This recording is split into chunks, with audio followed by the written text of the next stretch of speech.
That's literally what I was thinking when I was like listening to the album. Mm-hmm. And it's like when people get to like hear this, I think by the time this video is out, the album will be out. So people get to hear the album and understand what's going on. But I had a question for you. Is like, what is the activity you put this album? Because people talk about some albums are albums to drive to, some albums are albums to ball up to.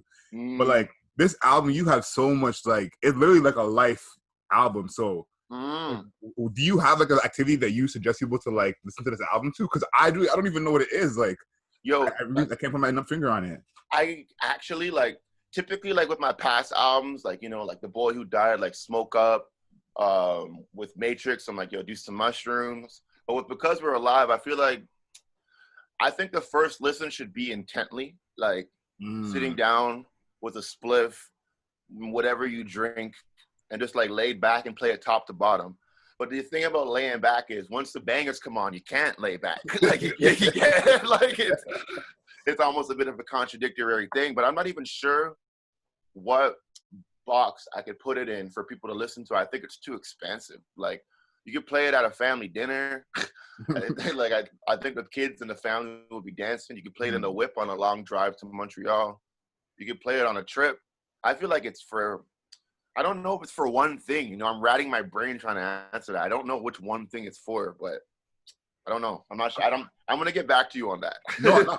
I'm honestly straight with the answer because I was racking my brain the same way, being like, what is this for? And you talked about like playing it at a family dinner in the background, whatever. Like, there's so much. There's obviously bangers on this, and there's literally songs that you make that like screw face to. Yeah, for sure. But there's a lot of gems on this too, where it's man. you need that first listen with intent, because I feel like 100%. that will affect how people decide what their favorite song is. I think that you could obviously like certain beats and certain sounds and certain different flows that you get into, but I think that how people will really decide what their favorite song is through the lyrics and really catching. For sure. So I think that first listen with intent, I agree with that. I think that's crucial for this. Appreciate that, man. Thank you. And just to bounce off what you were saying too, like my team and I we change our favorite song on this album like every 6 days. Like first it's like Dibby Dibby, the man's like, I can't stop playing this. And then like Psilocybin the next week, and then it's Trip the week after. And I made that with intention, like, because I've obviously made a lot of music leading up to this point, and I'm kind of at a point in my craft and my career where I know exactly what I want to do now. Like I've made enough things where I'm like, yeah, I don't want to do that.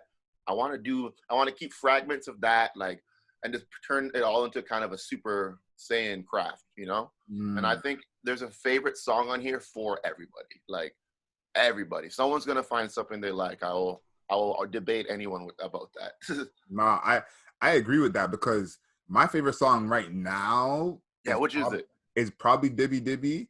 That's probably my favorite song off top. But Lemon's Interlude is like, you know what I'm saying? If I hear that at the right time, that could easily be number one. Yeah, there have been tears of me playing that song. That shit, that hits. So I'm happy to hear that. Dibby Dibby's a constant favorite of mine too, just because of the roots and thing. Like that's in my soul, So that's one of my tops right now too. Yeah. Like 100%.